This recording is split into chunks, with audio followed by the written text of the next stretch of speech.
கர்த்தருடைய பரிசுத்த நாமம் மகிமைப்படுவதாக. 1 சாமுவேல் 30ஆம் அதிகாரம் 6ஆம் வசனத்திலே முதல் பகுதியை கடைசி பகுதியை வாசிக்கும் பொழுது, தாவீது மிகவும் நெருக்கப்பட்டான். தாவீது தன் தேவனாகிய கர்த்தருக்குள்ளே தன்னை திடப்படுத்தி கொண்டான். அருமையான தேவ பிள்ளைகளே, இந்த உலகத்திலே ஒவ்வொரு நாளும் நம் நெருக்கங்கள் நிறைந்த ஒரு சூழ்நிலையில காணப்படுகிறோம். ஒவ்வொரு நாளும் ஒரு புதிதான ஒரு பிரச்சனைகளை நாம் சந்திக்கிறோம்.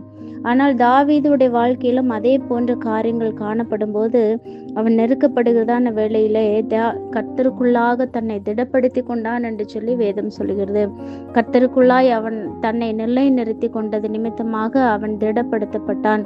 எனவே தேவனோடு கூட நாம் இருக்கிற ஐக்கியத்திலே, ஒரு உறவிலே நாம் ஒரு உறுதியான ஒரு சூழ்நிலையை நாம் ஏற்படுத்தி கொள்ளும் போது, நாம் நெருக்கப்படும் போதும் கர்த்தர் நமக்கு துணையா இருந்து நம்முடைய வாழ்க்கையில பெரிய காரியங்களை செய்ய அவர் போதுமான தேவனாய் இருக்கிறார்.